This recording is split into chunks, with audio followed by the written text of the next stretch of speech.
Yo, welcome to another episode of the Art of the Finished Wrestling Podcast. I'm your host, Rels, joined by Doogie Franchise and Quan Strickland.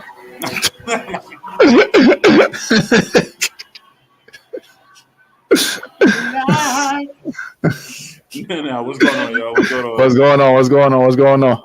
You're chilling. Here to talk about this AEW pay-per-view. Well, this AEW premium live event. No way. No way you just said that. Not really. Fullgear. It's for the AEW Galaxy, man. Fully dressed. That's what we're gonna call it. Fully dressed. Speaking of AEW Galaxy, y'all watch them DraftKings commercials? Yo, they got 2.0 all over them things. Yo, word. Yo, funny thing is, I probably could have won a bunch of money because I predicted that ending like 2 weeks ago. Which one? The main event. Yo, I said that's exactly how it would go down too. When I was like, yo, mind you, he cut the same thing. The promo he cut, it was the same thing I said on the show. I was like, yo, the greatest trick the devil ever played was having people believe he didn't exist. And I was like, it's not and him. I was like, yo, is William Regal's gonna help him? Like, yo, this should play out exactly how that's how when it happened. I was like, yes, sort of. I just wish I had money on it. It was so predictable when he was like, Moxley, go wake the ref. I'm like, he's about to slide the brass knucks. Right. But overall, but Daquan, you was there last night. So how was your experience overall? It was a good show. It was a real good show. My favorite part of the show was Jeff Jarrett. I'm a big because they're the old school territory cats, like, you know. They know how to handle fans, and he handled one, and he was pissed off. That's all I know. Should have hit him with that guitar, right? Shoot, yo, well, it was saved for Darby, so. We're gonna definitely get into that because Darby channeled his inner Sting last night with that one. Oh God. I'm gonna be honest. Like, I only saw the last 3 matches, so I just need. So now I'm just gonna be reacting to it. Y'all tell me because I'm about to be like, what? No, don't worry, we got you. We're gonna fill you in. I'm with it. All right, so I guess we'll start with the first match. The first match was. Well, are we going pre-show first, or are we just going straight into it? You can. I was walking in. I walked in on the Ricky Start Brian Cage match, but if you can do the one before, that's on you. The 5-on-5. Now I got. Oh yeah, the Danhausen, evil Danhausen. Oh, yeah, I caught the end of that. That's what I got. That's what I came in. They gave Danhausen a little bit more edge, and it was probably like the most productive he's looked since they signed him. Right.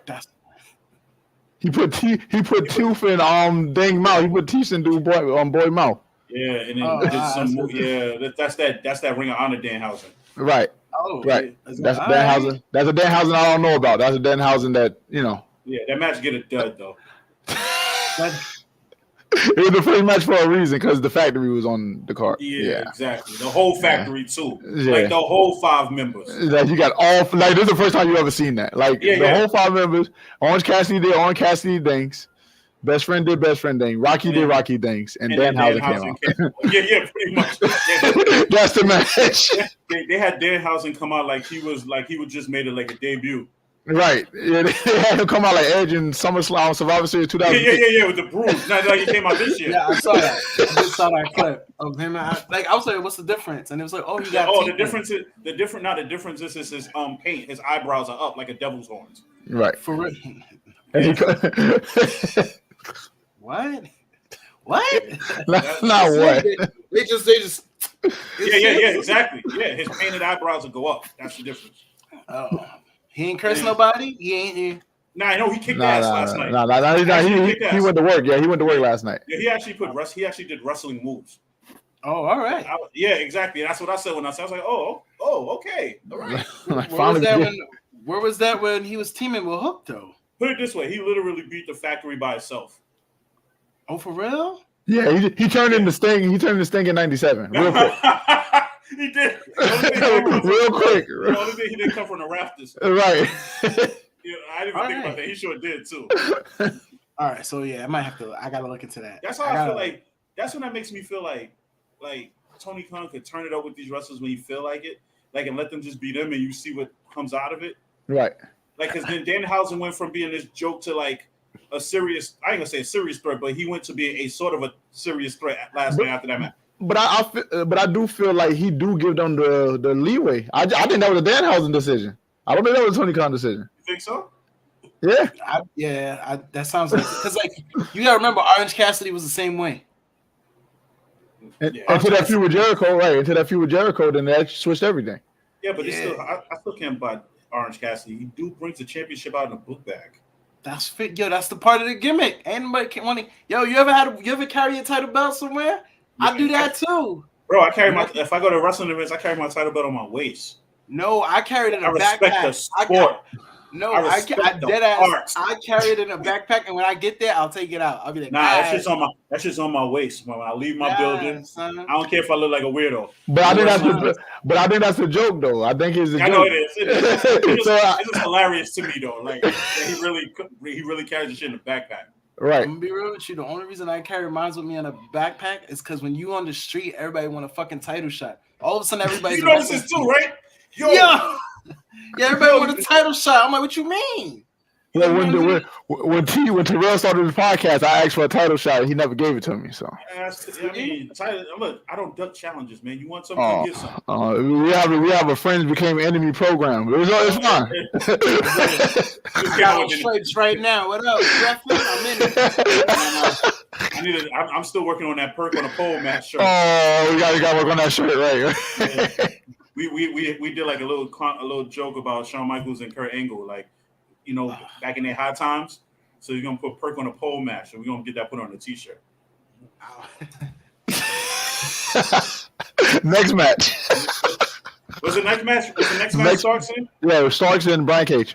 Okay, so nothing special about that. I know match. Starks won that, which was good. Yeah, nothing special about that. And I like how all of a sudden how they flipped it to that match being Wednesday now instead of not being on the paper. Oh yeah, well they didn't have the time. They didn't have the time. Bro, they had 12 matches. How you not have the time? They didn't have the time. And my thing is, I think Ethan Page and him need. I personally feel like that should main event Dynamite this week because no, it's not going to be now when the Elite are fighting. touche. It's the first match. It's going to be the first match. The Elite could open it up because they do open up shows a lot. You gotta admit, the Elite just came on second. They came on second in a pay-per-view, so they don't mind opening up Dynamite because that means they chilling for the rest of the night. Yeah, but when you come on second, that means now everybody else got to follow that. That's what I'm saying. But if they come on first, that means everyone else got to follow that. That means you guarantee because everybody gonna want to follow that performance. So you put the Elite on with the Lucha Brothers and Pac. Everybody got to follow that shit. That's hard. Yeah. So nothing too special about that match except for the fact that he hit him with a Rochambeau, which was impressive. Right, it was very impressive. That was very impressive. With his, because I was tired of saying Ricky Smart gets ass whipped like every week. It's the same thing every week. It was getting bad. Like it was starting to become a meme in my eyes. Yeah. that gets a 2 on the Dave Meltzer scale. 2 stars? Yeah, it's 2 stars. Oh, well, it wasn't in New Japan, so it would have got 4 stars in New Japan. You feel me? We're gonna get to some New Japan stuff after the Elite matches. I don't know if y'all heard, but we're gonna get to it. But what was the match after that one? The match after that one was Eddie Kingston and what's the dude? Jen Akiyama. Yeah, Akiyama. Right. Okay, so I like that match for what it was. It was a heartfelt win for Eddie Kingston, so I give him that. Right. I give him that. It was running the mill for me. It was a typical Eddie Kingston versus a Japan wrestler match. That's what it was. Juan, I like your answer. It was a run-of-the-mill match. But that's why I say run-of-the-mill, because it was typical. It was just typical, like, you know what I'm saying? But did they show the Eddie Kingston promo on the Okay. The promo, you could tell like he was emotional before the match started. Right. No, not the first match, not the first promo, the second one. Which one? No. He did a second promo after the match ended. No, I don't think I saw. Oh, they cut that off air. Okay, so Eddie grabs the mic. I'm about to keep it real. Yeah, I ain't a fan of Eddie Kingston, yo. What? I meant the dude could cut a promo, but yo, I'm like, all right. I'm like, all right. He's the people's champion. That's what it is. He is the people's champion. I don't know about that. I wouldn't call him the people's champion. What the promo did he cut? He's the people's pity. You know how they sell the show? He's what? People's pity. What? How can you say that?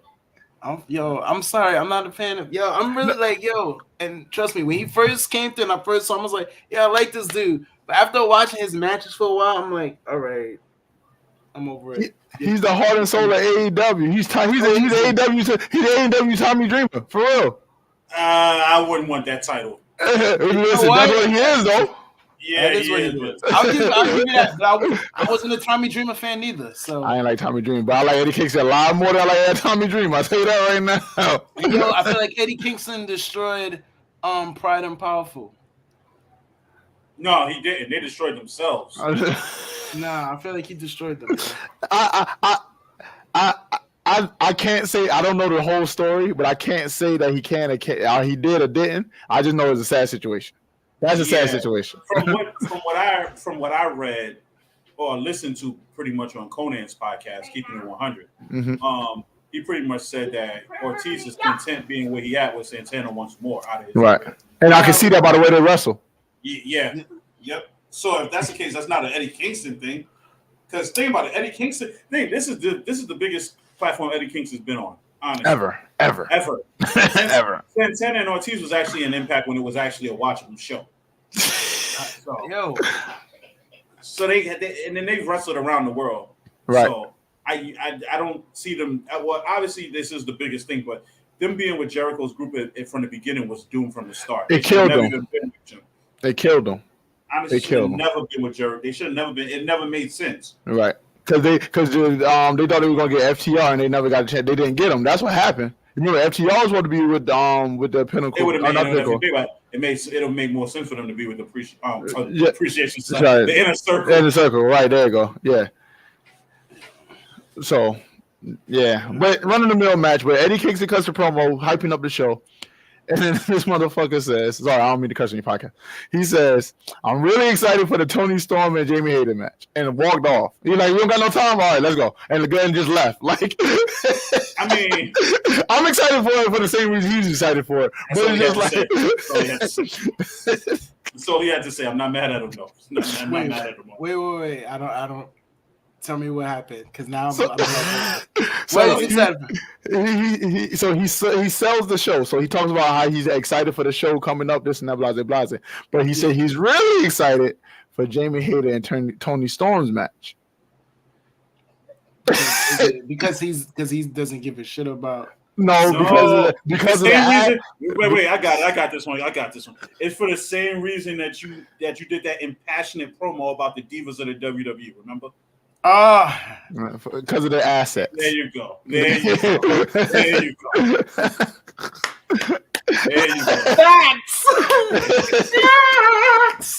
you go. It's all about the passion. A storm was coming, and you can't hate on Hater. Facts. Yo, I didn't even know her finishing move was called the Haterade. Yo, I didn't know that either until last night. Yo, that's new because I never heard that before. Yeah. I was like, there's like, yo, how you named the move the Haterade? I was like, oh wow, okay, interesting. That's a bar. I don't get like. Yeah. So then we get into the main show now. The main show's first match was Jungle Boy Luchasaurus. Actually, that was actually a pretty damn good fight. It was a good match, but he almost killed himself missing an elbow, but I'll give him a pass for it.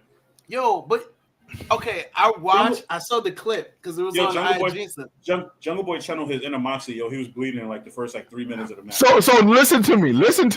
This dude, bro. Yeah, okay, so look, I'm gonna need you to interject when you need to because you was there live, so you see the shit that we didn't. This dude. So the cage spot happens, right? So I'm thinking, this is me thinking, ain't no way he about to start bleeding right now. He turns like this and did this. Then turned around and did this, and that's when the blood happened. But they did it. They did it within the first, like you said, 2-3 minutes of the match. And I'm saying there's no way he's gonna start bleeding this early. But I know why they did it. They showed the dominance of Luchasaurus. Yeah. And then the one cool spot in the match, I like they both did the Undertaker sit-up. Right. And he was Luchasaurus did it, and then at one point Luchasaurus did the Undertaker sit-up, And then as he was looking towards, Jungle Boy then went and did it too. Right. And you could read what he said. He was like, "You used to be my best friend." Right. And then he started pounding on Luchasaurus. Yeah. I gotta watch this. I gotta try to find a way. That feud needs to end That feud needs to end with a hair versus mask match. No. That's you. So I don't think Luchasaurus should have the mask anymore. He doesn't need it. He don't need the mask. And he was talking during the match, right? Because he kept telling Jungle Boy, "Stay down." Right. And Luchasaurus characters never talks. It might have to end that way, but you think it's too late for that? I mean, too early for that? Too early for that? Well, they won at this point, so they got to have a third match. Well, I don't think you need it. They don't need it because you had fucking Luchasaurus tap out and he should have passed out. That's something that made me mad last night, though. I was really upset about that. That didn't make sense either. The whole because first of all, he missed the whole table spot. Almost looked really bad, right? Because he barely grazed them, but then the table still collapsed. They put it up on the gram. If you see it, his elbow literally like this is Luchasaurus and the elbow just, and then the whole table broke. And I was like, all right. But I'll be totally honest with you. I'm glad because it would have looked crazy if he'd have came off the top of that and the table didn't break. Right. So I'm glad at least it still broke because you couldn't explain how a table spot from the top of a ladder he didn't break. I thought he was gonna do a splash instead of the elbow though. Like I was like, you might just do a splash. Everybody got a love affair for that Shawn Michaels elbow. Well, he's the GOAT. Like what you want me to say? Like, and shout out to Jungle Boy for slowly changing his appearance too. Mm-hmm. He had his hair up in the Kevin Nash in Shawn Michaels bun thing yesterday. Right. And he didn't have Jungle Boy tights on. It was almost like he had regular tights on. He had Shawn Michaels tights on. He had Shawn Michaels tights on. Right? Yeah. Okay, I'll give you a question. Because you know you're wrestling. What other wrestlers in AEW wear Shawn Michaels like tights? The Young Bucks. No. Nope. It's a tag team too. Tag team. Shawn Michaels like tights. Nope. The gun club. That's what I was about to say. Yeah. I forgot about them. I'm sorry. I forgot about Retribution. If you look at them too when they come to the ring, one is literally dressed from like Michaels from like 95. The other one's dressed like Michaels from 97. Right. Like it's crazy though, but nobody ever really because obviously it's probably a different promotion. Mm-hmm. But they literally take on Shawn Michaels' whole persona. From cross shots to everything. They need a new daddy. That's what it is. You know what I mean? So I get that match based on story. Oh, shout out to Christian for stealing the fucking key out to the referee's pocket. That wasn't even the best part. So that wasn't the best part. Christian, his character work, the most underrated wrestler of all time, in my opinion. Absolutely. Or Two Cold Scorpio. One of them two is the most underrated wrestler of all time. I might have to give it to Christian only because I've seen him on TV more. Right. Okay. That makes sense. All right. So they're doing the grading spot. You know, you got the head grading against the cage. Yeah. They're doing it in front of Jungle Boy's mother. Christian comes in front of them and smiles like a Polaroid. It was hilarious, bro. Did a 5-second pose in front of him? Basically,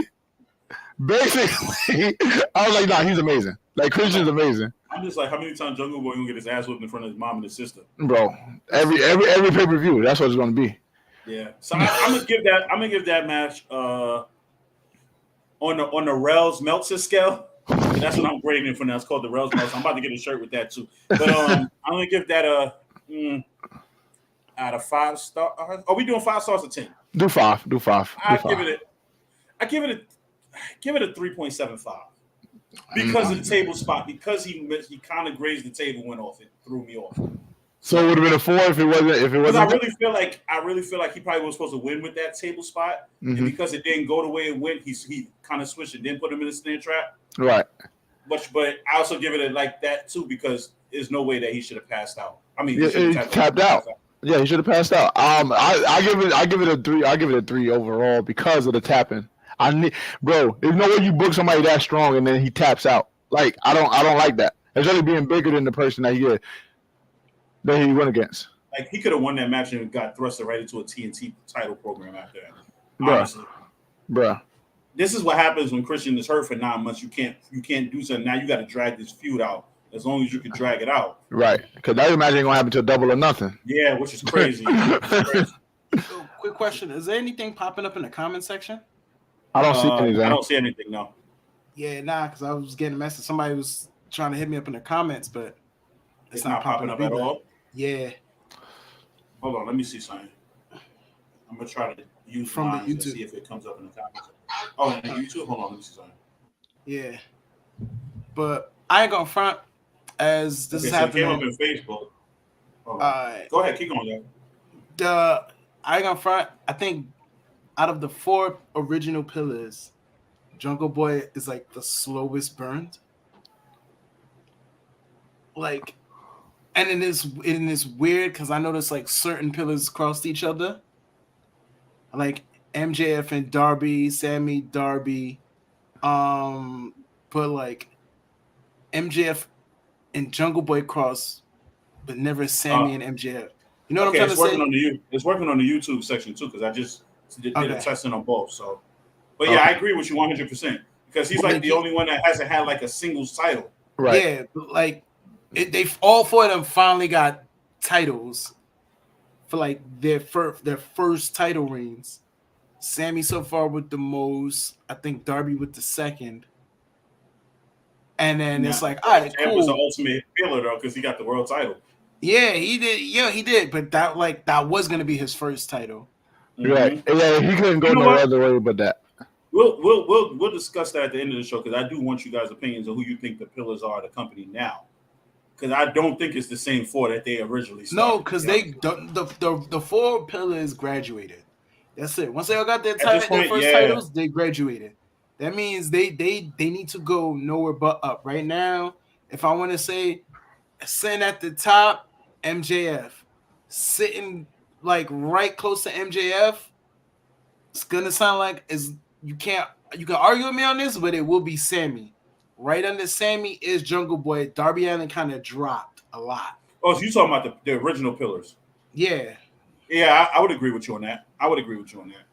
Like Jungle Boy might be the last one.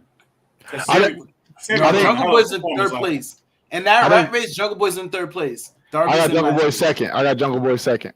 Based off of last night now? Yeah, because I got MJF, Jungle Boy, Darby. I got MJF, Jungle Boy, Sammy, then Darby. So we all agree Darby's kind of just down there. For the meantime, because my thing is he's gonna have a lot of useless feud. I don't think Darby ever gonna touch the world championship because he still got that allegation thing behind him. So I don't know. Why should he be the one to get the title shot at Revolution though? That makes sense. Yeah. They're gonna build him up for a couple months. He's gonna be that guy. And then he's gonna turn on Sting right after. The next month match was the Elite versus Death Triangle. That was the worst match together. You think so? Well, you seen it live. So. They had better matches. They had better matches than that, and that was the worst. That's match why they're together. doing a best of 7. That's why they're doing a best of 7. Yeah, exactly. See, so that's what I'm saying. That was the worst match together. It was a good return. You know the scary part about it? If that was the worst match, then imagine what the next 6 are gonna be. They're gonna be better. They're gonna be better since they got a best of 7 going. But that was their worst match. Like they because it wasn't a bad match. Don't get me wrong, but it was their worst match. This match still got about 4.5 stars for me though. I'm not gonna lie to you. I love the entrance. The Elite's entrance for this with the song. I was a shout to CM Punk. Yeah, it was. It was a old school song too. Right. What? Listen to the words. Listen to the words to the song. Yeah. Listen to the words to the song. Whenever you get a chance, listen to the words to the song. They talk about Punk the whole time. That's funny. It's crazy because the crowd was chanting "fuck CM Punk" the whole time too. Right. And I was like, yeah. It's all fun and games, so you end up on AEW television in 6 months. Oh God, he got a business to run. That's what he said. He said, "I got a business to run." Like he runs the business. I'm gonna think off the top of my head. I'm trying to think some of the highlights of that match. That spot at the beginning where the brothers, both sets of brothers, were hitting each other with super kicks and kicks, and I was like, okay, I like that. Young Bucks are good in the ring when it comes to storytelling. I believe you. I agree because people be hating on them. Yeah. So I'm a hater. I'm a Young Bucks. Because I went there specifically to see what the hype was about. That's why I went to the show. I knew you were gonna say that. I went to see what the hype was about. I don't know why I knew you was gonna say that. I was like, yo, he's too quiet right now. I don't like it. I love Ray Phoenix. I love Penta, and people think that's the biggest rivals to the Young Bucks. But I feel like I like mine drawn. I like my match drawn out a certain way. Mm-hmm. But also I don't like that it to be too drawn out. If you get what I'm saying. And a lot of time with a Young Buck match, it just seemed like the same formula all the time. Mm-hmm. And I don't like to see the same match every time, but seeing the same people. Yeah, you say that now until you see these 7 matches in the next 7 matches. And they're going to all look the 7 same, and I'm going to be upset about it. But you know what's crazy, though? It's smooth. I like how they did because the 7 match draws out when they're in L.A. Right. So it makes sense. So they're going to have the biggest match is going to be, and it's going to be 3-3, Game 7 in Los Angeles. Mm-hmm. And it's going to be in the Young Bucks' hometown. Yep. Exactly. Like they're from Cali, Rancho Cucamonga boys. And they're going to win with the hammer. Yeah. Probably. And then that's when whatchamacallit is going to come out and attack them. House of Black. Oh, that'd be fire. That was definitely. I want to see a Malachi Kenny match so bad. Me too. Okay, speaking of Kenny, that was a great segue. So I don't know if you guys seen it, but after I think Will Ospreay had a match last night. Mm-hmm. Kenny came on the Tron and challenged him to a match for the U.S. title at Wrestle Kingdom. At Wrestle Kingdom, bro. He said, New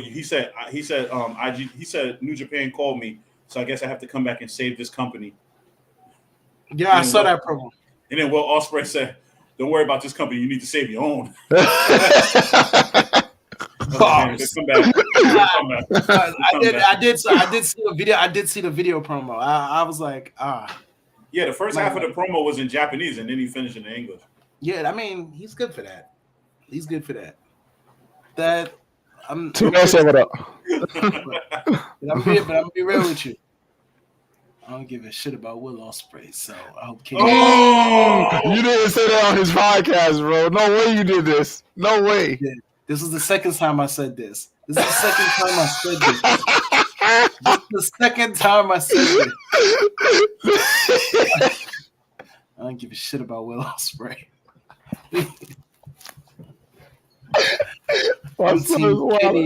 I'm team Kenny Omega. I'm team Ricochet. Matter of fact, Orange Cassidy. Everybody who fought Will Ospreay, I was team them, not Ospreay. Matter of fact, Riddle back in the day. No. He used to make cat sounds. When Will Ospreay used to make that little cat sound. No. Will Ospreay is God's gift to wrestling. You a bugging. Will Ospreay is good. Like I said, he's good. I like Ospreay better than Omega though. I like Ospreay better than Ricochet.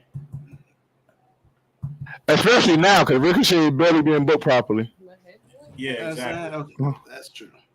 So yeah, I give that match a 4. I give it about 4.75. Just because those 6 men always deliver. Right. And it added a new element where Phoenix using the hammer. Because as much as he didn't want to, he realized he'd had no choice.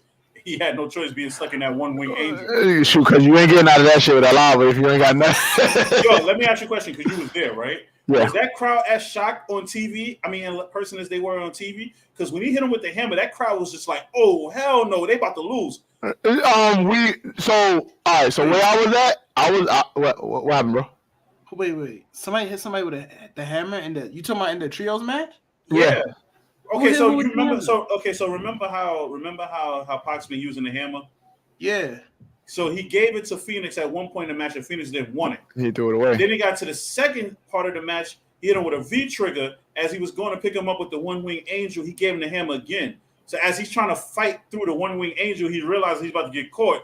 He just cracked Kenny over the top of the head with the hammer and pinned him. That's how they lost. Kenny got pinned.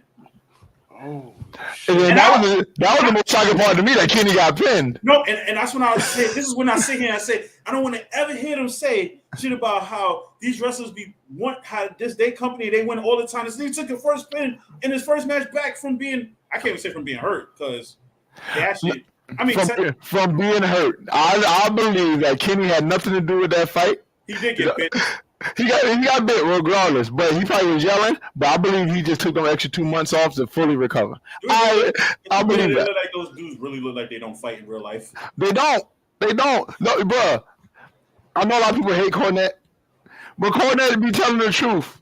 These guys are not believable, like real believable fighters. Kenny got the body of a fighter, but his personality is not like. You feel what I'm saying? Yeah, Kennedy. Kennedy Omega. There you go. I need a new shirt. Now there you go. Another shirt. Kennedy Omega. Now you're gonna have the O number with the microphone coming down like Kennedy. There you go, Kenny Omega. Oh, what up? What up, Malave? What up?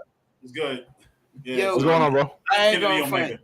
Kenny Omega played too much video games to act like a real fighter. So if he acts like a video game character, I ain't gonna take him serious. I ain't gonna lie to you. But to his credit, he moves in the ring like a video game character. He do. Okay. Wait, real quick. Speaking of video games, shout outs to me seeing the screenshot for the new video game, the AEW game, and I realized I just seen a female go through thumbtacks and she started bleeding on the mat. That looks sick. Yeah. I was like, oh. And shout outs to Xbox for putting that on Game Pass when it come out. I ain't got to pay for it. Free $99, my brother. Free $99. Real MVP for that. Yo, nah, you're right. Kenny Omega do move like a video game character. Like he moves like a Street Fighter character. He just got a bunch of signature moves that he has to hit you with.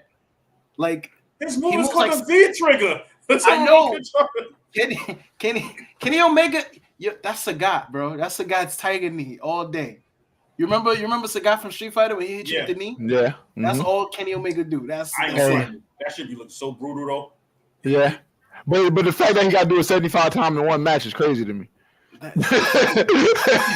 So did Sagat in the video game. I get it. To the credit, Young Bucks do like 10 super kicks in one match. Bruh, and this is why I don't get it. Like I can't watch this. All right, let's go to the next match, please, because I don't want your fans to get mad at me for coming on your podcast talking shit about It's okay. That's okay. You like That's the third okay. member, man. You like the third member, brother. Don't worry about it. Don't worry about it. I already took the gold when I said, yeah, he fuck did. with Love Spray. Once again. What was the next match? The next match was Shatara versus. That's who it was. Shatara versus. I told my girl, I'm like, yo, she looks like she's from Thundercats. I can't remember who she was. Shatara. I love Jade Cargill. All I'm gonna say is this: clap it up, because Kiera Hogan was double cheeked up last night. God, bro, I'm like, where all this ass come from? Like, bro, the first time I went to AEW show, and they came out, and I was just like, yo. I'm like, yo, the TV doesn't do Jade Cargill justice, yo. Right, because she was cheeked up too, but now I need to go to an AEW show. That's what you're saying. No, bro, yes. You gotta be close on the seats too, cuz you gotta see it. You gotta see it. Like, because she was double cheeked up last night. All right. So you telling me? I mean, I don't drive, so I'm telling me I got to bump a ride with one of y'all two to go to AEW. Yeah, that's fine. I got you. You just said, I got you. Say no more. We do it next time they back in NYC. The art of the finish will be there. Just be prepared to be there for about 4 or 5 hours. Yeah, you be there. If you gotta wait the next morning, just call out. Bro, I don't go to work the next day. I don't even go to work the day of the event. I take 2 days off. Oh shit! I know I gotta get there. I will take off. I'm telling you, it's strongly advised. Trust me. I will. I'll do it. Your night will start at 7 and end at like 12. Right. You ain't gonna get home until about 3, like I did last night. Bro, that's different though. You get special access. Don't. So you need a plug? Nah, I'm not a plug. All right. Plugs. I don't know nothing about plugs. That sounds like a rumor more than anything. That's good. This you right here? No. You said you got outlet. No. Keep out the hush. I will say that match was a lot better than I thought it would be. Mm-hmm. She power bombed it too, Nyla. Right. And I was like, oh, they both hit each other's finishing move. Mm-hmm. She actually does Jada better than Jade Cargill does. I'm not even gonna front. That's a fact. That's a fact. And shout outs to Vicky Guerrero coming out in a what is it in I'm your mommy t-shirt. I'm your mommy t-shirt. She got the Rhea Ripley shirt. So Rhea don't remember. So Rhea like, yo, don't forget. I think she gave her access. I think she gave Rhea access, and WWE like, you got it. You got it. You can do whatever you want. She's like, nah, let me remind y'all though. She's like, That low rider, that's what it was. She came out on a low rider. Right. Marina Shafir. Yo, why she came out looking like an essay? Bro, she looked amazing. That was the best I've ever seen Marina Shafir look. Don't do that. If it's WWE, they'd have a different gimmicks every week. What? Right, Marina Shafir looked fire last night. See, and this is what I've been telling people. Here we go. Because this is what. Remember when wait. Here it goes. Because he already know where I'm going with this. Wait, give me a second. No, we're not doing this. We're not doing this. Give me a second. Here you go. Bam. There you go. Go. There you go. See, this is what I've been telling people. Everybody was complaining a couple weeks ago about Marina Shafir versus Jade Cargill, but they too cute not to wrestle each other, okay? We can't be having... Listen, we got to appreciate the views that we get. I mean, the views that they get, but the views that we see, because we all watching all the beauty, all right? I'm all in this right now, okay? I want to see it once again. Come on live. That's it. Because if you're not watching just to enjoy, you don't have to enjoy the wrestling. Sometimes you just got to enjoy the beauty of these two female superstars just, hugging real close to each other as they wrestle nicely or attempt to. Either way, it don't matter because it's still entertainment to me. All right? I'm just saying. Okay. Wait. Talk. What the hell did you walk into? Bro, when he gets into his zone, I have to put the background music. It becomes epic. KD, what up? Yo, bro, when I say and tell you it's epic, man, it's epic. You see what it is, right? Right. So wait. So you a Marina Shafir fan? I didn't say that. I didn't say that. I said she's cute. You said now you're pushing it now, bro. You're pushing it. Okay, you got it. But she was a vibe last night. You got it. She was a vibe, a big vibe. Yeah, but that match is actually a lot better than I expected. It was. But Jade Cargill been getting bashed lately, so she got to start putting on bangers. Well, so this is the thing that happened with Jade last night, and the thing that I admired about the match with Nyla, she went through adversity. She don't never go through adversity like that. She has to play the role of the underdog babyface. Right, and this is the first time that she ever really had to do that in the company. Now let me ask you a question: do they pull that trigger and make her a babyface now, or she stay ill? Keep her where she at. I feel like you should keep her where she at because I guess maybe it was experimental, but we don't know with Tony Khan because Tony Khan be trying to he be jumping things side to side. Parker, give me a second. So I don't know what they should. I don't know what they're gonna do because what heel they got Athena, but she feuded with her already. And she being a referees now too. Shout out to Athena. Right. Put her hands on Aubrey. You don't do that. I'm a little scared now. You talking now? She said I wasn't talking to you. Listen here, people. In the Art of the Finish Wrestling podcast, you're gonna hear a little bit of everything from everybody. Right. Everybody got a voice. Right. I gotta hear that. What? You said Kervin said that Jade Cargill was on the Breakfast Club. I gotta hear that. Oh yeah, that was Friday. Yeah, she was. Oh, okay. I definitely gotta hear that. That's a big deal. Right. Do you think, and I hope they don't do this, but do you think the person to beat Jade Cargill would be Saraya? No.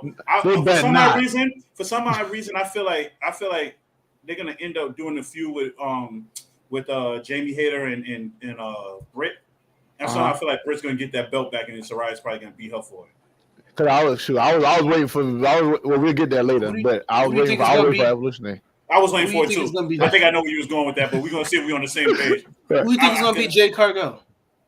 Well, the person, if I was to do it, the person that should do it is Julia Hart. Wow. But down the line, yeah, Julia Hart. That's bold. That's a hot take. Yeah. That's a hot take of the night. My thing is, she's young enough. She's somebody you can put the bracket behind.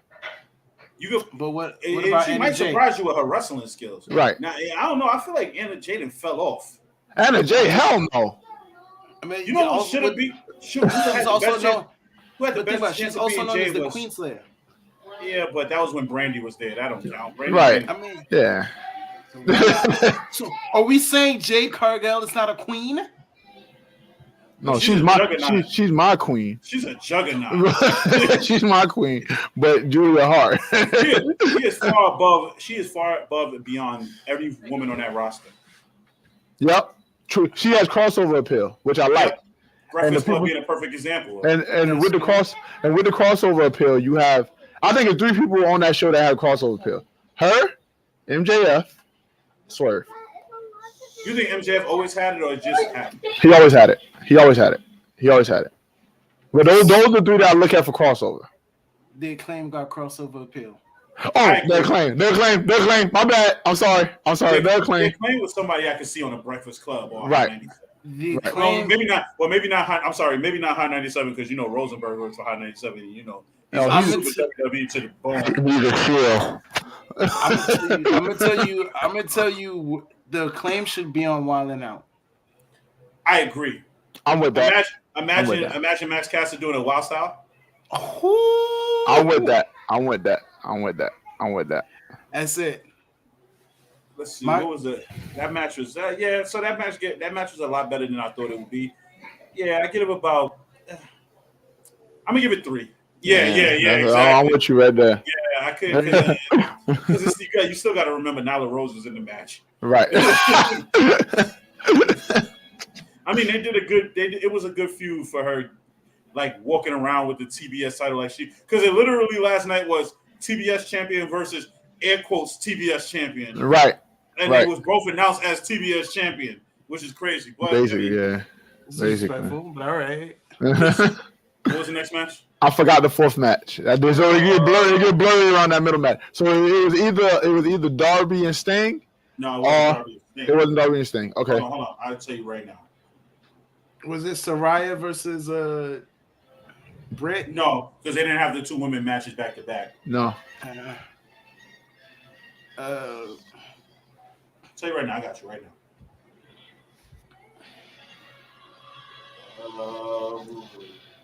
4th match. Oh, your 4th match was Ring of Honor Championship match. Oh, I got which one? Sammy was the star of that match. I got that as my match of the night. Yeah, Sammy was the star of that match, and you can already see that they're about to start teasing dissension in the Jericho Appreciation Society. Right. I got that as my match of the night. It was a good. It was a real good match. I like that match a lot. Like I said it. Sammy's like right number 2 under MJF.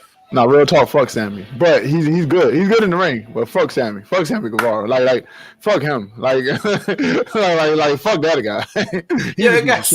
Yeah, the amount of seriousness that just hit with that one. You about to get my whole channel banned. You just like 8 times. Oh my bad. Dang, I told you. My bad. So the reason So Sammy's amazing in the ring. He's a future world champion, if you want to say that. If he can keep his head on straight. Because Andrade was like, bet? You think I ain't going to punch you in the face? Wait until I see you. Yeah. and to be totally honest with you, if his real complaint was that he was too stiff in the ring, then you shouldn't be wrestling. Right. But you get a lot of those guys like that back, from I heard that from Little Birdie. But you get a lot of those guys. I heard that from Little Birdie. I heard it from a little Swervy. I'm sorry, but I'm going to defend Sammy Guevara. Okay. I personally think all these older dudes that be coming at Sammy be on some next. I don't know. I think they on some petty shit. I'll be honest with you. If everything I read is all Sammy. It was that way. I felt that way at one time too. But no, because all right. Let's go down the line. First, let's go with Kingston. Yo, you telling me you got Max? Kingston can do no wrong. Kingston can do no wrong. So that was all Sammy. So you telling me you attacked the dude because he called you fat in a promo and you got in your feelings? Yep, because you wasn't supposed to say that. Right. No, stop it. Stop it. And then on top of that, okay. So when I heard, so Sammy's out here talking about, I had some, he had a heart. It's not like he went to like officials and said, "Hey, you supposed to be talking to somebody," and was like, "Yeah, I ain't gonna fight this motherfucker had hard, B." And then but you might as well. You said that shit on the internet. You might as well. No. That was all started by Andrade. Sammy didn't say it on the internet. Sammy didn't say it on the Mexican news. It was on Andrade who brought everything out. Oh yeah, that was on the podcast. You're right. And then Sammy retorted by putting out what he said. And then when it was like, yo, no fighting, Sammy was like, I bet I ain't gonna do nothing. And then he gets sucker punched. But we know. Go ahead. Sammy invited that ass whooping. He was talking real tough on Twitter. Nah, he did, because it was one comment, he said something like, you ain't gonna do shit. And then Andrade was like, okay, I'll see you Wednesday. And then you get pulled in. And then you both get pulled into the office. And then, you make the promise not to fight. So you're going to sit there and tell me, you're going to sit next to me and be like, yeah, I ain't going to fight him. I'm like, I bet. You ain't going to fight. And then the first thing you try to do is try to sucker punch me. That's still a sucker punch. But you know, at the end of the day, Andrade was just trying to get back to WWE. He's trying to get back to his girl. Right now, Andrade's in a Romeo and Juliet relationship. And instead, he got suspended. So he and they're not even let him do indies either. Nope. They're not even let him do indies now. That's his fault. He messed that one up. So I'm defending Sammy on that one. So. Okay. Yeah, the right man won. Okay, so now let me ask you a question. Who takes the belt off of Jericho? Adam Cole. No, Kyle O'Reilly or Adam Cole. So it's rumored that Adam Cole might be retiring from the concussions, right? He ain't getting healthy and fast enough. Yep.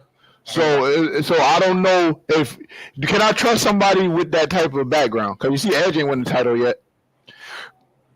I feel like Edge ain't won the title because he just don't want it.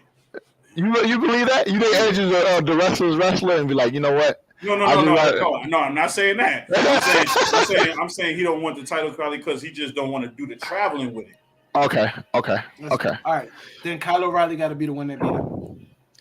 Kyle O'Reilly, former Ring of Honor champion, had great matches with Adam Cole. I would say Daniel Garcia, but he's so cold right now. And unless you build him up between now and their pay-per-view next month. I think it's gonna be Danielson. I think Danielson is gonna revolve back to Danielson. I think I'm gonna just go back to him because he's the name. They're trying to get that Ring of Honor show going, bro. They're trying to get that show going. You need that name, and it's either Jericho or him. Okay, all right. I'm gonna throw another name out there, and I'm gonna hate myself for saying this. Oh God! But hate you already, Jay. if he's not fired and he has to eventually come back in the next 6 months. Don't you say it. No. CM Punk. Okay. Your hands being out like that? No. That's not going to be. It's over with. It's done for. If my hand goes up, your mouth goes shut. Yo, Phil Brooks. I'm calling him by his government name. Phil Brooks is done. I agree, KD. He's going to be a champ for a long time. Granted. When Phil Brooks, a.k.a. CM Punk, it's not like he didn't go back to his Ring of Honor roots when he wrestled MJF one time. I'm just saying. He can do it. I agree, but... who wants to work with that guy? Yeah, it's not... Jericho called that man a cancer. You really think he wants to work with him? Yeah, and Jericho got free saying whoever he works with. So... See, but here's the thing. You put the Ring of Honor title on him, and then you just keep him on Ring of Honor shows. No, because Coco Cabana got to work for Ring of Honor. Yeah, exactly. No, because then you can always pull Coco Cabana back into AEW. No, that's too much back. Yeah. So my thing is, if I'm Tony Khan, why would I want to deal with what I had to deal with in September? I don't want that. I don't need that drama in my life. I don't need that. Time bomb. You can't even promise that he won't say nothing crazy again. That's true. That is true. Phil said he has a business to run. Like he owned AEW. Like it was the funniest thing in the world. Why he eat pastries. Like Phil said, these guys ain't done a damn thing in their life. But they helped start a company that you work for. Right. I mean, yo, I get it. Let's be clear. No, we're gonna bash CM Punk right now. Fuck that. Phil didn't want to come to AEW until he's seen the writing on the wall was popping. Right. He didn't want to go to AEW until he had success. Right. You got it. You got it. He didn't want to come to AEW until he realized that they got Bryan Danielson first. He seen Danielson. He was like, all right, you signing Danielson? I'm signing the same day. He signed the same day and debuted before Danielson just to get ahead of him. No, and then gave it up that Danielson was coming before he got there. I don't have to. Yo, I surrender. Yeah, I don't want your page to get demonetized. So bleep Phil. How about that? Bleep Phil. Leave Phil. Forget Phil. And I've been saying this in 2015. Bleep Phil. All right, you got it. Next match. Next match. Britt Baker versus Saraya. All right, so let me keep it 100 with y'all. It was the funniest thing in the world. I think you can hear me on the speakers because the crowd was so quiet. Because they were scared because of Saraya's neck. Okay. I'm glad you said that. So when that first bump she took, right? I did realize it because I looked and I'm like, yo, everybody they so scared, because remember she got up real slow. Yeah, and she did it again, and everybody's like, oh, and then she jumped up and then she shook her head and it was like the crowd was just like, oh. Right. I feel like that every time Bryan Danielson fights and hits his head on the mat. Yep. Oh my God. When Daniel Bryan wrestled, I ain't gonna front, my heart stops because I'm like, he dead. And I'm like, please don't. Because so at what point for you did the crowd get into it after they realized, okay, she was going to be all right? When she started her offense was close. They did the beat down with Britt. Britt would beat her down at the beginning of the match. And then when Saraya offense started picking up, that's when people started getting into it. So when her offense started picking up, that's when people. But I think you can hear me on the mic. Just like, why is it so quiet in here? I'm yelling this shit out. So listen up for that because it was mad quiet in that arena, bro. Yeah, because it's like that's her first match back. You're supposed to be hyped. But like you said, everybody probably on pins and needles afraid she's going to hurt herself again. Bro, sure. You don't want to see somebody come back in first match and get hurt in the ring. It's like, damn. Shook. Like, people were just shook. And I'm like, why are y'all so shook? Like, she trained before this. It's okay. Until it's not. She took bumps. Right. It's okay until it's not. She's selling, guys. Right. She's doing her job. That's what she's doing. And we just sit there, everybody just sitting there like, oh. But yeah, that match was okay. I give that match a 2.5. I think she need to get them knock the rest off. Yeah, I give it about a 2.75. I can't give it. And I don't rock with Britt Baker like that, so. Yeah, I mean, yeah. People love Britt Baker, but I don't. All right, put you on the table. Team Britt or Team Thunder Rosa? Dang, I hate both of them. Team Britt. I'll go Britt before Thunder Rosa. I like based on what you told me, I go Team Britt too. I'm not gonna lie to you. If you can get the crowd in the palm of your hands to rock with you, I'm a fan. And I'll look because the thing that messed the program up for me was Britt promo last week when she gave her the OD babyface promo, and I'm like, no. Like, now I'm supposed to but how am I supposed to boo you? Yeah, like how are we supposed to boo you? Like how are we supposed to do that? But let me ask you a question though. Was she wrong though? No, she wasn't. In fact, that's the problem. That was the problem. But I'm not gonna lie to you. That's on Saraya. That's Saraya's fault because don't show up. You show up. You could have came humble with your promo, talking about look with your stuff, but then you sat here and talking about this is my house. She ain't done nothing. Britt Baker ain't do nothing. You tried to downplay Britt Baker. Britt Baker wanted to sit there and say, no, bitch, no. No, bitch. This is gonna be one of those. I'm sorry. Yeah, so we'll give him that much. We'll say that much. 2.5. 2.5. So the first match was all promo. The next one they're gonna have to actually wrestle. Yeah. Right. Yep. Next match was TNT Championship, Wardlow versus Samoa Joe versus Powerhouse Hobbs. All I'm gonna say is another Samoan with more belts. So the bottom line is you either have 2 belts or you have none. There's no in between.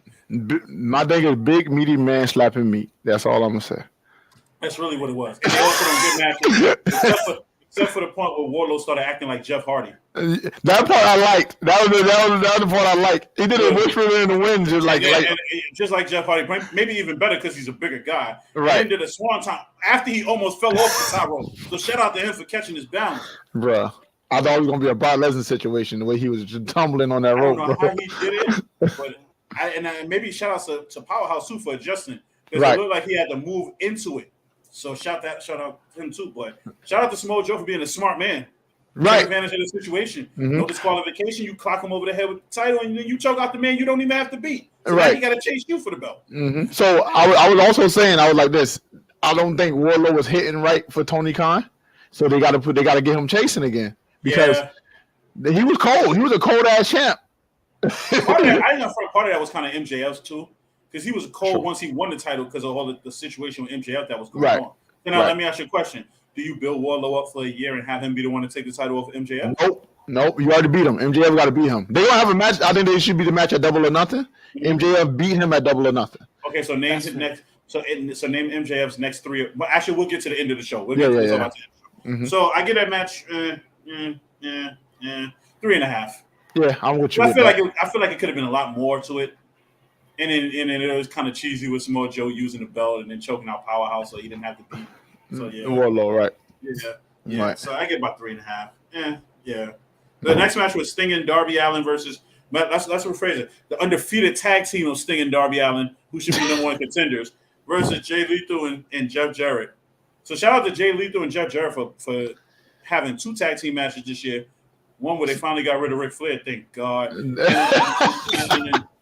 this match. I want to say the highlight for me in this match was when Darby tried that coffin drop off the top and Satnam caught him. Right. And then he did like that spinning like razor's edge almost kind of on the ramp. Because Darby Allin takes a hell of a bump every time. He almost died. He almost killed him. Yeah. Is that when you caught up into the show? No, I caught up with the women's world title. Okay. All right. Shout out to Darby Allin for channeling his inner Sting too and eating that guitar shot in the back. Right. One more thing. I don't know if you remember me saying this, but I'm also not a fan of Darby Allin's. I'm just. Oh, I can tell. I sense that off of you. You feel me? I sense that. Yeah. Cause guess what? I'm not a fan either.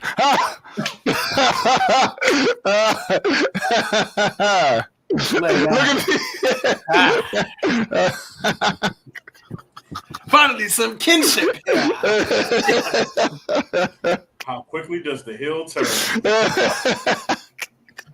But him staying up. That match was pure chaos. My thing is like, I laugh because I'm like, and I literally went on Twitter last night and I tweeted, I said I would love AEW just to do a compilation of Sting's dives. They should. Social media should get on that. Yeah. Because ever since Seth Rollins almost killed him, all Sting do is dive on people now. That's a fact. But the move for me was that Scorpion Death Drop, Coffin Drop combo on Satnam. That was hard. Yeah. That was hard. What? So Sting caught Satnam in the Scorpion Death Drop, but realized that he couldn't be strong enough to drop him, which is stupid in retrospect, but he couldn't drop him. So Darby went on the top rope and hit him with a coffin drop, which was like a dual tag team move. Like, it'd be a crazy sick finisher if that's what they finish it would be. Right. And then shout out to Darby for being smart at the end because Sting botched that what is it, the lethal? The lethal, Jay Lethal's finish the elbow joint. Yeah, he was supposed to catch him with a smooth Scorpion Death Drop. Right. But it kind of slipped because Sting looked like he was fucking out of it. Yeah, he was gassed by that time. Yeah, then Darby came out of nowhere and jumped up the top rope and hit a coffin drop on Jay Lethal and pinned him.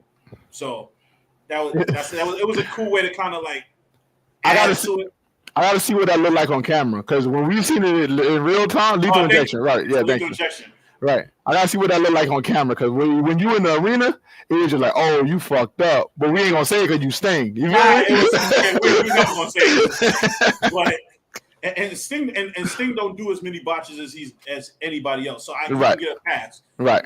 But yeah, it didn't look as bad on TV. It just looked like it. Okay, so it looked like when he flipped back into Sting, it almost looked like Sting in one motion dropped him. Right. But he didn't have them hook all the way, so it slipped. So that's why it looked like it botched. But if it would have been done smooth, yeah. The smoothest lethal injection I ever seen get counted was when he got caught. Ricky Starks hit him with the Roshan Bolt. That was fire. Yeah, I'm sorry, that was fire. He lethal injection. He flipped him, and Ricky Starks flipped him over and hit him with a Roshan Bolt. I gotta look at that shit. Yeah, that was like, ooh, that was smooth. Like what I like about that don't even look like a move you can hit out of nowhere. No, so, it don't, and it does. That move was super smooth, yo. But that definitely move was definitely. I was like, oh snap! Like, I'm laughing ODR because how funny when I saw it. I said, I'm over here thinking about it because I didn't see it. I'm like, yo, you're not supposed to be able to do that, bro. Like he did it and turned around and just caught him and said, and just caught him in one. It was all in one motion. Right. And it was a smooth motion too. That's what made it crazy. Nah, you're gonna have me looking at that shit after this. But I'm gonna give this match a 2. Only because it really made no sense. All right. Like, because Jeff Jarrett came out like 3 weeks ago just to get a match on pay-per-view. It really made no sense. Because he's the last outlaw. Sting was on TV for like 6 weeks. I love the fact that we gave a bunch of. I love how we did. You guys gave a bunch of positive highlights on the match and said, "Yo, I'm gonna give it a 2." I was like, and I love Sting. If you ask me, I tell you Sting better than Undertaker, and that's a debate that I go on forever. Yep. But and and I lost a lot of friends because of that, but I don't care. Sting's better than Undertaker. I don't care. And that's the only reason me and Terrell are friends, because I agree with him. Y'all wrong for that. Y'all wrong for that. Nah, I'm not wrong for that. Undertaker these are the thoughts and opinions. These are the thoughts and opinions of these two men. Undertaker retired at like 55. His body broke down when he was like 35. That's why he was only coming back one time a year. His body broke down when he couldn't stop the dog on getting in shape when he was in That's because Undertaker had harder matches than Sting. No, oh my God! All right, next match. No. Hold on. We're gonna finish this and then we're gonna talk about this because I think we got a little extra after the bell action here. All right, so the next match is an AEW, and I'm not calling this shit the interim world champion anymore. It's just the world champion. It's the women's world champion. It was Jamie Hayter versus Toni Storm, and shout out to Tony Khan for pulling the trigger and giving it to Jamie Hayter. Although I don't like the fact it was mad cheating involved, but the right person won. The right person. Yo, this is when I came in and saw it, and I was like, all right. It was all right. Pretty much. It was. I was slightly confused at the arena though, because they was like really going hard for Jamie Hayter. But that's been a thing for Jamie Hayter for the last like month and a half. Like everywhere she goes.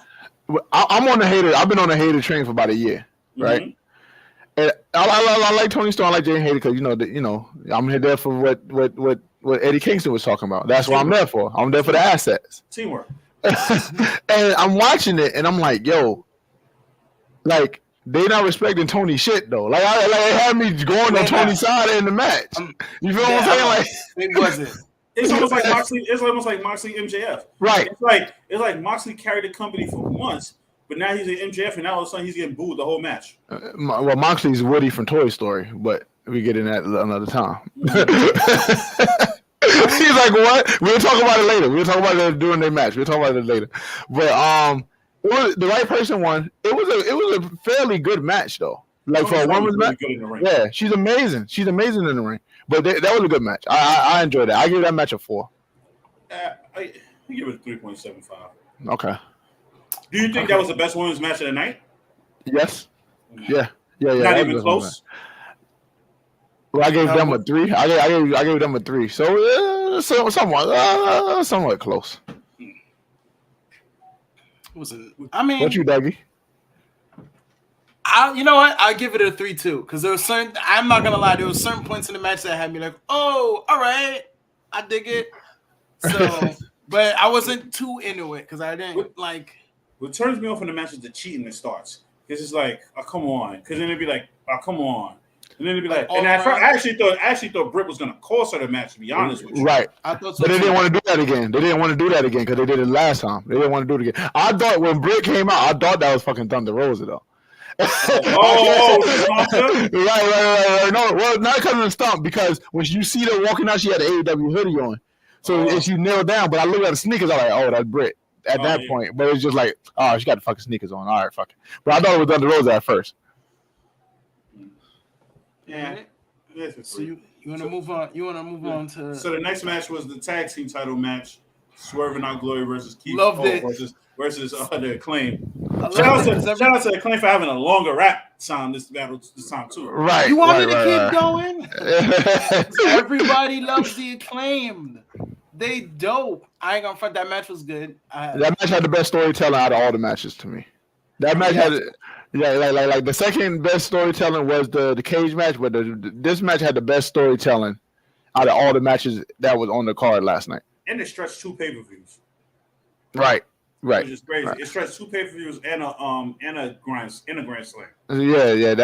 This feud, what, 4-5 months long? September. Longer than that? No, September. August. Oh, yeah, when they first started. Yeah. August. That's crazy. On August. It's okay. So. Oh, wait. See. Nassau Naru said y'all walked in here and all I heard is that Sting is better than the Undertaker. That was new, but nonsense. Thank you. We're gonna talk about that after we do this review, but no. We gotta save a whole episode for that. The right team won. The right team did win because everybody loves the Acclaim, and they Swerve and Keith Lee dynamic wasn't working anymore because Keith Lee didn't want to cheat. Mm-hmm. And honestly, I kind of, I'm gonna be honest with you. If I was a booker, I probably would have turned Keith Lee heel. So, all right, the direction they're going, they need to separate, right? Mm-hmm. So I call them Kobe and Shaq. I feel like they're Kobe and Shaq. Mm-hmm. And there come a time. It come a time when Shaq slapped the hell out of Kobe, but this time Kobe slapped the hell out of Shaq. Yeah. and that's what's up. I call them an anti-New Day. Like anti-New Day. Listen. Keith Lee and Swerve just reminds me of like an evil version of Big E and Kofi when they would always team up. That's what they're looking like. The evil version. Not the evil version. Anti-New Day. Anti-New Day. I never heard that before. Old night. There we go. Old night. But yeah, they had the best storytelling. I enjoyed that. Actually, not that my match of the night. But I'm also biased. But that's story for another day. I was gonna say after all the 3 matches I saw, that was my favorite match. So and then we watched somebody always get his ass whooped in the crowd. That's what took away from the match as well. So that's why the fans wasn't in it. That's why you heard people saying asshole, because it was some dude upstairs trying to fight a kid, and like this other Spanish kid guy came up and he was about to wash that. And I was like, he's about to wash. He's trying to fight a kid. Yo, bro, I think the kid would have been like 17. Like he was a kid. Like, wow. But yeah, that took away from the match a little bit. But that match, like psychology wise, that was the best match of the night. Yeah, I was entertained from it. Like in this. I don't know. Bowens came out with a right shoulder, and in the match, Bowens had an injured right shoulder, and then in the match, Caster ends up injuring his right knee. Oh, okay, yeah, I remember that part. Yeah, right. And what kills me about the Acclaim now, right? It seems like their thing is somebody on the team always has to be hurt, so that's how they go through adversity and win. Mm-hmm. Because the story behind it is like Bowens always gets hurt, so he always lets Caster down. Which is great. So that means when Caster beats his ass one day, that's going to be the reason why. It makes sense. And then Bowens is going to go be a big mega star babyface. Okay, he's the best wrestler in the group, so he better. He might shoot another one that might be in that top 5. Mm-hmm. All right, so if they broke up, who you think is going to rise? Who you think is going to rise the ranks faster? It has to. My biggest. Caster has more charisma. Yes. Yeah. But Bowens the better wrestler though. Bowens is like literally like the better technician. But that don't tell you a lot because technicians are the ones that fucking just be in the mid card the whole life. Yeah. So. Like he would need to be put like in a Blackpool Combat Club or something. But honestly, actually he don't because Bowens got charisma too. Like you see it when he does the whole AEW. But he don't got it like Max Caster though. He's the Billy Gunn of the group. That's why Billy Gunn sees himself in Anthony Bowens. I don't know. That's a fact. That's a fact. Oh, that's perfect. Yeah, that's perfect. Caster's the road dog, and Anthony Bowens is the Billy Gunn. That's a fact. I can see that. That's a fact. But like, I'm not like, I don't know, because I know he talks during the matches that you can hear like Bowen's personality, like especially like when they were beefing with the Gun Club, and then he just started no cussing. He threw the garbage can and said some funny swear words, but like he actually has a lot more personality. He used to dress like the Green Ranger, R.I.P. Oh, man, R.I.P. to my goat. R.I.P. to my goat. Yeah. But yeah. I just feel like, you know, Caster got the star quality, man. Caster the one that can come up with an album like tomorrow, and then you know be able to cross over a little bit. Yep. And I'm you know, anybody who can get me to buy merchandise. You bought the shirt? I bought the shorts. Wait, what? The Caster shorts? Yeah. The Mike Check shorts? Yep. Shit. Yep. There's like these white hoochie daddy shorts with the scissors on them. I ordered them the day they came out. Damn. That says a lot. And I got 2 Acclaimed shirts, and I don't buy a lot of wrestling merchandise. So for me to get stuff like that, you have to have done something to impress me. I can tell you offhand right now, 3 things. Well, I mean, everybody loves a scissor, but 3 things for me. 4 shirts that I've gotten. Edge's Rated R Superstar shirt, obviously. Mm-hmm. The original. Adam Cole Bebe shirt, because it's Adam Cole. That just goes without saying. 2 Acclaimed shirts. I only buy one person's shirt, and that's Seth Rollins. That's it. For real? That's the only person. I buy every shirt of Seth Rollins. Like, fuck everybody else. Oh, man. Okay. All right. I'll play this game. So, okay, I'll admit, the first best in the world shirt from CM Punk. I've had that. Oh. Bleep Phil. Bleep Phil. Yeah, this is what you call it? OGBC, the Finn back the club shirt, okay. OGBC. I like that. What else? The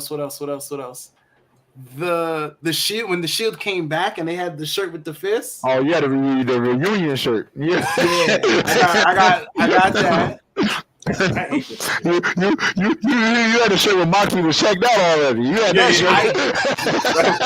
Right before you put the gas in that. I got the Stone Cold What shirt.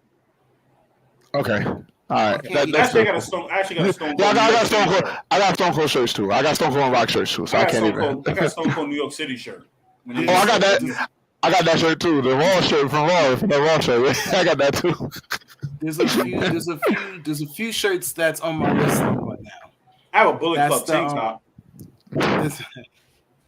That's the God Mode shirt. I need to get that. And I need the new Finn Balor shirt with the X, with the purple X. That's all I want. I'm good. Seth don't got a lot of merch right now, so I'm good. You know, I don't got to spend no money. I don't got to spend no money right now. I'm good. Baby stuff now. I don't know. It's coming around Royal Rumble time, and I'm not looking forward to it. I don't got $27 to be spending right now. Christmas time. Christmas time. You're gonna open up a shirt. You'll be like, "Oop, that's mine." That's a fact. That's a fact. Sorry, baby, that's mine. So we on to the main event. And I'm gonna be honest with you about this main event. This is gonna sound real crazy. I guess because I knew William Regal was gonna turn, the main event really didn't do much for me. Because MJF played too much of a baby face that I knew it was too obvious he was going heel. Right. And I was just like, So it was like, You know, it's funny. Did you watch the media scrum? Yeah. Yo, he said the same thing you said. But it's everything you're saying right now, that's what MJF said. But he just screamed and cursed at a lot of reporters about it. Yeah, I know. He did say some stuff like, did you guys really think you were stupid enough that I was actually gonna be a face? Like, you guys are idiots. Right. Yeah, it didn't do it for me either. But I know you like Mox a lot. I like Mox, but even then, it's like Mox to me seems so indestructible that when he does get pinned, it's like, oh shit, he got pinned. Right. And even when he got hit, his eyes were open. So I'm like, yo, if the camera showed his eyes were open. So I'm like, he's gonna kick out. Because I think it would have played a bigger story if he would have kicked out and Regal would have been like, yo, we couldn't put this guy away. Right. But instead, he never kicked out, and it was just like, oh. I do feel like, well, I'm telling you, Dougie, the story about Moxley. Tony Khan goes to him all the time. So Andy and Woody from Toy Story. You know the story with Toy Story. Andy has this one toy that he loves. If the other toy fails, guess what toy he has all the time? Woody. And that's John Moxley. And that's John Moxley. So wait, all right. Who would you consider Buzz? Huh? Who would you consider Buzz? Who would I consider Buzz? Well, it was Cody at one time, so he gone. It was Omega at one time. Then it became Punk, but now it's for sure MJF. Shout outs to the Art of Wrestling podcast with Toy Story right now. So MJF is Buzz Lightyear. A dependable toy, but you're not too sure about it. But you know that everybody else want it. This is the clip, man. It's the IG clip right here. I'm telling you, I've been calling Moxley Woody since Brawl Out. I've been calling him that since then because what do we always go to? Moxley. I need Moxley. Moxley is he's Woody, bro. That's all he's Woody. He will never get rid of this guy. Yo, this was the bar of the night, yo. I'm serious. That was the bar of the night. I got nothing. I'm actually speechless right now. That's the bar of the night. Just realize what he did, though. He compared his Toy Story to AEW. These Toy Story references.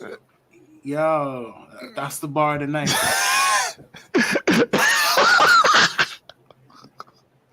So I'm just trying to. You got your box of toys. He always gonna pull out that Moxley toy. That's Woody. That's it. That's it. Yo, that's the bar of the night. I got nothing clever to follow up with. I got nothing.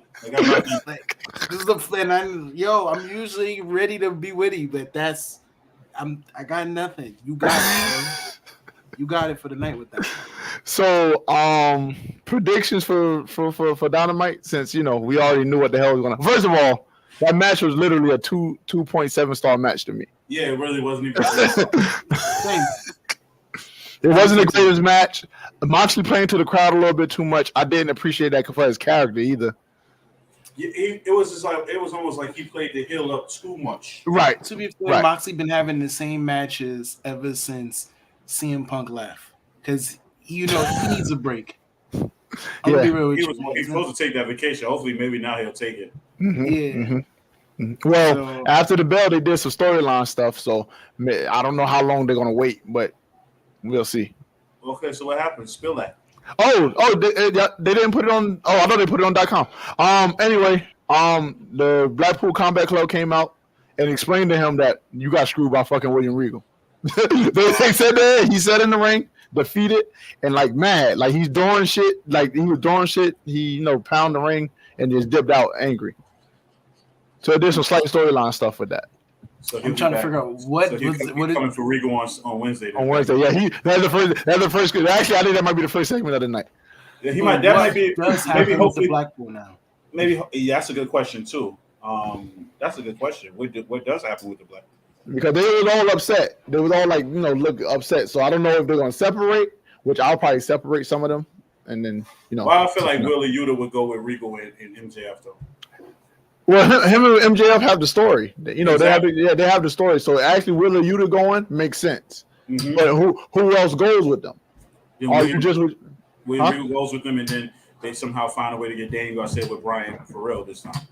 Right. Like I said, I can't say that. Like I said, I can't. I don't necessarily agree with that. Look, Yeah, that's a real hard. That's a hot take. No, I mean, Yo, Nassau, you might be on something there, my boy. You might be on something there, my boy. I don't know. You might be on something there because like Dougie said, Moxley had a really, really good match in a while. And that's because he's been having the same matches with people. Because like he might be burnt out. Because you gotta admit, this dude is going like he been since the day he started in AEW, he been going hard with everybody. Except when he took his break last year. That's the only time he didn't. And I was and remember he was supposed to go on vacation. Right. He was supposed to go on vacation, and then the whole media scrum thing happened. He had to come back to work. Yeah, he looked kind of burned out though. Y'all right about that shit. He looked super burned out last night. His outfit was a perfect example of that. So the party you got on. Burgundy joggers on. Like, what are you like? You gotta go out. Like, you might go to the corner store. I'm like, yo, what are you doing? That's not you, man. You know he was burnt out because he didn't even know what day the show was. Yeah. Yeah, to the point that he had to ask MJF in the ring, and MJF laughed a little bit. It was like, yo, it's Saturday. So he need to get his rest, yo. Okay, but so I'm like, being that, I guess you can look at it like this is a reset now. Because I always feel like they reset start whenever they get a new world champion to kind of reset everything. Mm-hmm. Yeah. Who do you think? Let's talk about it now. Who are the new set of 4 pillars? We're talking younger guys? Yeah. Ricky Stark. I put Ricky Stark. I got Ricky Stark. What's the the person Ricky Stark fighting on Wednesday? Ethan Page? Yeah, Ethan Page. Hobbs. Oh, okay. All right. So me and you are in agreement right now because those are the same 3 people I was going for. And I think Wardlow's the other one. Wardlow's the big one. They're gonna repackage him, try to make him strong, make him better than what they did, right? Right. So those are the 4 that I'm going with. Go ahead. I would go with Starks because Starks is just undeniable at this point. You can't keep him down. Right. Powerhouse. At this point, I would say Garcia because it might be time to. Yeah, that's their problem. They messed that up because he was hot at one point. Right. And then I would say after that, one more.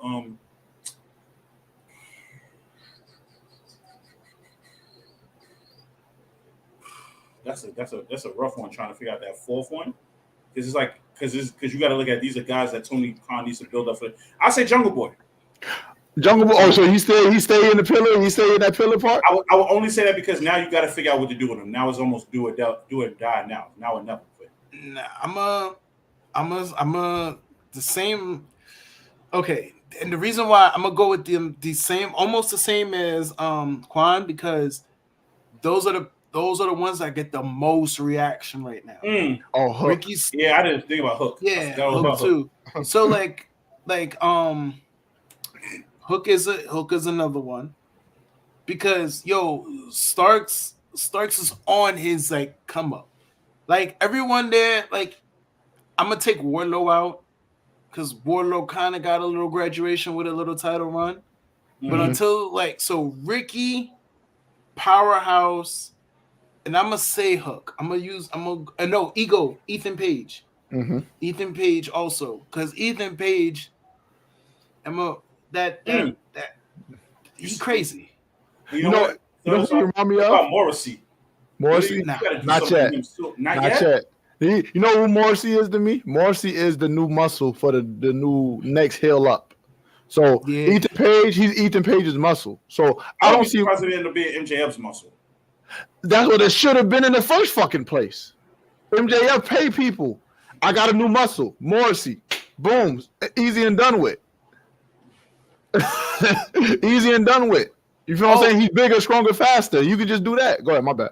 Another person who has this is gonna be super hard right now because of the people on the come up who can actually creep his way through is maybe Lee Moriarty, but he would unless he's gonna fall in that one under category with Garcia and Yuta.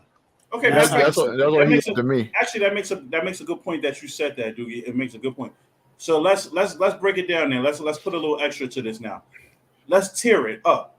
top tier. Oh, give me four heavyweight contenders, 3 TNT contenders, 3 tag team contenders. What are you talking about now? Yeah, now? like right now, Okay. like pay-per-view's over with. You're Tony Khan. You're sitting in the office, and now you're like, okay, let me map out the next 6 months to a year. Okay. Who am I going to put in the top? Who am I going to put in the tag? Who am I going to put in the sit? It's funny because you got to put trios too, but you got to be like, who am I going to put in the top? Who's going to be my top tier? Meaning, okay, we all know Ricky Starks going to win this tournament. He's going to fight MJF at Winners Coming, but he's not going to win. I'm still torn on that. It's not going to be Ethan Page. There's going to be 2 hills, and they're on the same page. So, but they have. I don't know, man, because if they're not against doing stuff like that though, because you got to remember Miro and Malachi Black were both heels and they were feuding. No, I get that. They kind of dropped the ball on. I'm sorry, but I need MJF and Ricky Starks promos for 2 weeks at least. Yeah, that's one that's coming, right? Yeah. So you said heavyweight contenders? Yeah, 3 of them. Just give it 3. Right now, Ricky Starks, Facts. Keith Lee. Not happening. Keith Lee getting in there, bro. And my other one, Danielson. Right now. TNT, I'm going Jungle Boy. Mm-hmm. I see that.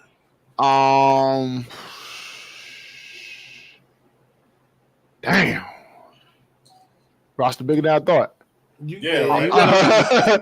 What's the I'll give you a break. So for me, heavyweights, I'm thinking logically because I'm thinking who can you put as a baby face to go against him? Let's just say from now, and you map it out now to Double or Nothing next year in May, right? Mm-hmm. So you go Ricky Starks. Mm-hmm. I'm gonna go Darby Allin. Mm-hmm. And I'm gonna say by Double or Nothing next year, MJF's opponent will probably be Kenny Omega. Yep. Oh shit! I forgot about Hangman. Okay. If Jungle Boy could be done with Christian, maybe that'll be one of his next opponents. By maybe All Out. Jungle Boy. Yeah, you get a couple of months. About what 8 or 9 months to build him up to a title contender. Right. He just got to be done with Christian. Yep. That's all he has to do. He just needs Christian out of the way, and then he'll be straight. Go ahead. For TNT, I can see Ricky Starks being the one to beat Samoa Joe. That's what I was gonna go. I was gonna say Ricky Starks. My three for TNT is gonna be Ricky Starks, Swerve, and Jungle Boy. I would also throw Keith Lee in. Yeah, but somehow I feel like Keith Lee ended up getting a title shot. I think Keith Lee gonna be the one that beats Samoa Joe. Honestly, I wouldn't even be mad at it. I wouldn't be either. But we forgot about Miro. Nasur came, dropped Miro's name, and I forgot about it. Listen to me. Tony Khan forgot about Miro. You bring up Miro's name. Miro, my favorite AEW wrestler. I'm just really upset. I haven't seen him in so long. I'm pissed about this. Same. Because he's dropping the ball big time. What his wife said? She was no better there than it is at WWE. Honestly, I'd be okay. I would be okay at this point with Malachi being TNT champion, and let Brody and this other one be tag team champion. Malachi will also be a good contender for MJF because it'd be something totally different that he wouldn't know how to deal with. And Malachi's tweener, he's not even a heel. Like they do it for. I feel like House of Black should be wreaking havoc, and they're not letting them wreak havoc like they should. I think the promos bringing them back. I think Tony Khan realized he kind of almost messed that one up. Right. And now he figured he got to do something better this time around. Mm-hmm. I think they should be wreaking havoc, bro. You remember how the Ministry of Darkness used to run around the WWE? That's how they should be like. Right. And just start absorbing people into their shit. Well, no, I don't think they need more people. No. Let's leave that alone. Because Tony Khan can't book people as it is. I'll be honest with you, the only person I think would make sense in the House of Black would be Darby. Yeah. Or 10. Yeah. Well, who? 10. Nah. Come on, you put a creepy, scary mask on 10 and have him walking around as another big muscle. But he'll just be generic at that point, though. I just feel like he just be a generic guy that's in the House of Black. Like it won't be nothing special about him there. Like in the House of Black now, think about it like this: Buddy Murphy's not special in the House of Black. Nah. Mark's actually right. What about the All Atlantic Championship? Honestly, I'd have Malachi take the All Atlantic Championship off of Orange Cassidy. I want to see what they do together in a match. Actually, I honestly just want to see what the belt look like again. It's been in the bag for so long. I'm not gonna lie to you. Would have been dope though, is if the book bag became part of the merch now. Like you buy the belt, like the book bag comes with the belt. Yeah, that would be fire. That would be fire. And then you gotta carry it to the arena. Proud and powerful. Oh, never mind. They ain't together no more. I want that team back. Never mind. Tag team division. Private Party definitely. It's Private Party's time. 2023 has to be the year. Because at the beginning of the year, we never expected the Acclaim to be tag team champions. Right. Private Party has to be in contender for the tag team titles next year. And listen, I hate to say this. I wouldn't be mad if it was Private Party that beat the Acclaim. That would be a fun match. That's not who beat it, no. That's not who beat it. It's going to be the Young Bucks. Go ahead, unless. You think so? The Young Bucks getting that belt. The Young Bucks getting that belt back. What are we talking about here? Like, I still feel like it's going to be FTR. That's going to be so sad. Yeah. They already got 112 belts. Why would you need more? That's to cement the legacy, man. The legacy. The funny thing is, eventually you're gonna start to realize they're gonna start losing belts. They're not gonna have all the belts they used to have. Bro, they should have been losing. They should have been losing belts, bro. They don't wrestle on TV. Like they getting me tight. That list that whatever the fuck his name. Sorry, YouTube guys. Whatever the guy name is, the list that he put up there, all them accolades happened before what? July? What have they done at the second half of the year? Nothing. Nah, it's only been Dax been wrestling one-on-one matches. Yeah, but they haven't been doing nothing. But it's sad because when they in the ring, they put bangers on. Quasi bangers. Wow. Quasi bangers. I'm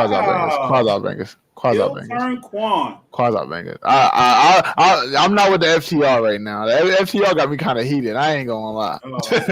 Little birdies. FTR got me kind of heated. Don't get me wrong. They're a good team. But at the end of the day, if you're not doing it for the love of the game and you scared of certain things, like, bro, what are you wrestling for? If somebody hit you too hard, what are you wrestling for?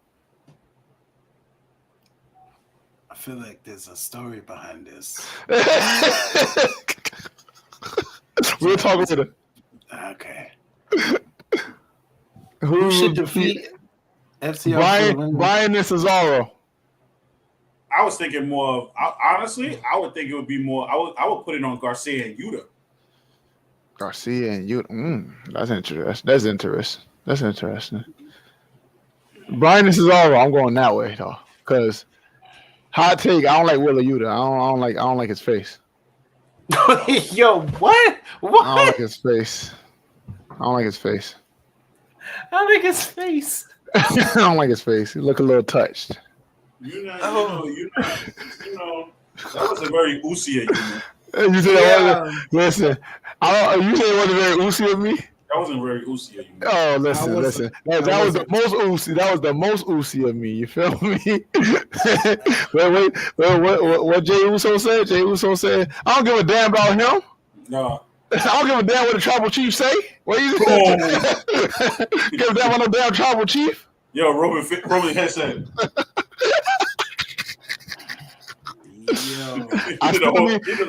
He did 100 Undertaker sit up from the neck. Right. I still need a Sami Zayn Jey Uso match at WrestleMania 1-on-1. I still need that match. that was this. Sammy Guevara and Daniel Garcia should take the Ring of Honor titles.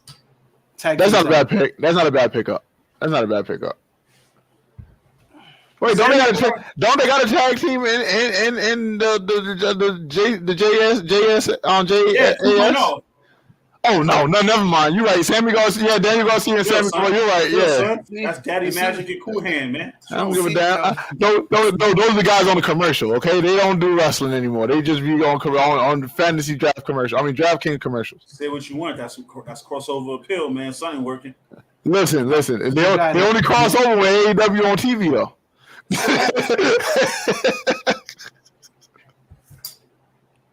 That's true, because I don't be like, yo, who the hell is those guys? Yeah, right. Yeah. You watching basketball and you talking about AEW DraftKings. It's like, yo, who? Like what? I don't know those guys. Right. That's crazy. All right, so the show. What y'all giving the show as a whole? I give the show as a whole. I give it honestly, because to me, AEW shows never disappoint me. Okay. Wrestling wise. Right. So I give it a solid 8. Okay. And the reason I don't give it more is because I feel like they should have had more of a build towards it. Mm-hmm. So they get an 8 from me though, because the in-ring action saved them. Right. I really can't read it since I only saw the last 3 matches. Mm-hmm. And I just had to hear y'all reactions from it. So there's a lot left to be desired. So I would actually have to see it and be like, all right, maybe I'm in. So from the last three, what you give it? Ooh, out of 5? Yeah, you do out of 5. You do out of 10, but you can do out of 5 if you want. I'll possibly like a 3.1. 3.1. Middle of the road. Yeah, because like I said, like the women's match was dope. For the women's title, it was dope. The tag match was great. The main event, left a lot to be desired. Yeah, because it was too predictable. That was. But I like predictability when it makes sense, which that did. So So I'm with it. I'm with you more, Nazir. Nazir. That's his name, Nazir. I'm saying it right. Nasor. My bad, big dog. I'm with you around that 7.8, 7.9. Can't give it quite an 8, but it was a really good show. Marcus, right. You right. He said 8, but these 6-hour pay-per-views got to stop. He's right. Yo, nuts. That's a whole school day, son. That's a whole day of school. Bro, that's a regular Dynamite. That's a Rampage. That's a AEW. That's a dark elevation, Dynamite, and Rampage. That's how they do their bookings, right? They bookings on Wednesday shows, right? It'll be dark from 7 to 8, and Dynamite from 8 to 10. Then they take like a 10-minute break, and then they tape Rampage. Yo, that's just a lot of fucking wrestling, bro. I love wrestling, but sometimes that's like wrestling overkill. Yeah. Oh, for real. Just give me at the 3-4 hour mark, and I'm good, bro. Yeah, exactly. But I'm not. Yeah. I worked for him at one point, and I was like, "Damn!" Oh yeah. We gotta get him on the show because he got some good wrestling insight. Oh, you got some juice over there. Oh man! Next time we do the show, then you come on, baby. All right, there you go. We threw out the challenge. There you go. Easy, man. All right, y'all. So, everybody, thanks for tuning in. Thank you, Quan. Thank you, Dewey. No problem, man. And everybody have a good night.